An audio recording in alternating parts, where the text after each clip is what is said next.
So, here we are, well after the 2024 whitetail season and already into our new year. All in all, as we closed out 2024, we are more than satisfied with how it all turned out. You all have followed along during our preseason prep work, the scouting, clearing of trails, assessment of whitetail activity in the area, and determining our best possible locations and proper stand placements for the optimal chance for us to have success hunting whitetail deer in the dense Minnesota Northwoods. Needless to say, Justin and I did our homework and even had a few target bucks on our radar, all thanks to our Tacticam. But when the season kicked off, we faced some pretty unpredictable challenges. Being a whitetail hunter, or any kind of game hunter for that matter, means you've got to roll with the punches sometimes. After losing 3 of our stand locations due to logging in the first weekend of season, we found ourselves scouting and moving around a lot. Justin even got a shot at an amazing Northwoods buck. But unfortunately, it turned out to be a low hit. After tracking it and seeing only small traces of blood, we decided to back off and reassess. The next morning, we brought in Juliet and Stern from Stern's Big Game Recovery out of Bemidji, Minnesota. I tell you what, these gals are seriously top-notch at what they do. In the end, we confirmed that the buck would live another day and be just fine. He even showed back up on camera a week later in all his beautiful glory. After that day, Justin put in a ton of hours for the rest of rifle season, sitting in the stand from dark to dark, well before the sun came up to well after it set, even despite the northern Minnesota brutal temps and conditions. We absolutely love the Northwoods and fully embrace the challenges it throws at us. We don't ever see failure as a negative. Instead, for us, we view it as forever acquiring important lessons. I tell you what, every year we spend in this area, it teaches us something, both from the rugged terrain and the game we pursue. The key is, my friends, to always stay curious. Never get too comfortable. Never let yourself get too complacent or too educated. In hunting wildlife, always have a passion and a willingness to learn something new. That's why we don't mind admitting we were humbled this season. And I mean, we were really humbled. We wrapped up the rifle season without any deer. Realizing we only had a bear in the freezer from Justin's hunt this past fall, we were desperately in need of meat to sustain us and our family. That's when we decided to break out the smoke poles and head back to Justin's old stomping grounds for the black powder season. Back to Eggland, where the deer are plentiful and the hunting, for lack of better terms, is a bit easier. Thankfully, Justin scored 3 deer to fill our freezer, which was a huge relief. By the time Justin had finished butchering the deer, we were all too excited to sink our teeth into one of those fresh venison backstraps. So now we bring to you a simple, yet favorite recipe of ours. Enjoy. All right, guys, we are back in the kitchen with another one of our favorite and easy venison recipes.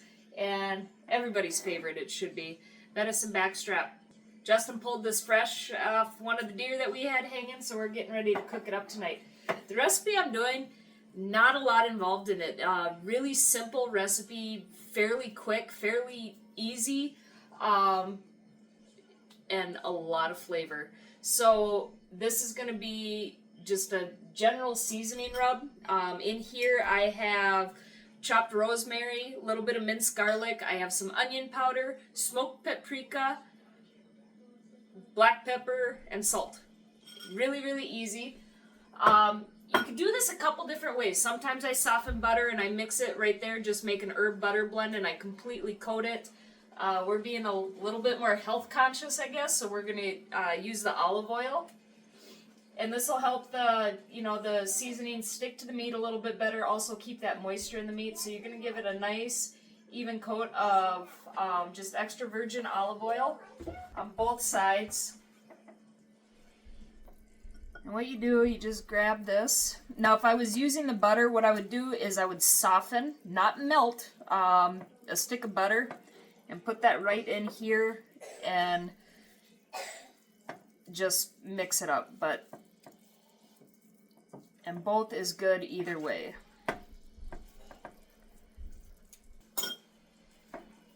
And you can be kind of generous. We like changing it up a little bit when we use seasonings. We have a lot of great seasonings. One of our favorites on Backstrap would be like the Traeger coffee rub.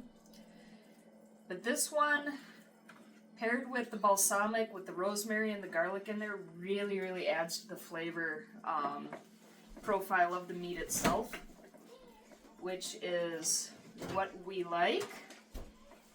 Now that it's all coated, now that we have that seasoned well, we're actually going to let it sit as it is at room temperature for roughly about 20 minutes, which will be perfect. I'm going to go out and get the Traeger started up. We're going to start the Traeger. I believe we just have the signature blend pellets in there, which is a great pairing for just about anything you throw in it. Going to get that heated up to 225 degrees. Let this rest for about 20 minutes. The salt and the seasonings will... The salt basically pulls the moisture out of the meat. Therefore, the seasonings will enact a little bit better within the body of the meat. Kind of creates its own little marinade in a way. So we'll leave that set. I'm going to go get the Traeger rolling, and we'll go from there.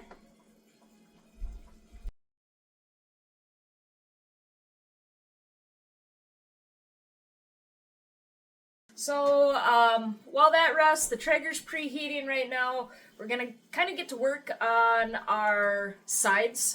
We like to pair this. I mean, it's venison. You can pair it with absolutely anything. What we're going to actually be doing is a wild rice pilaf.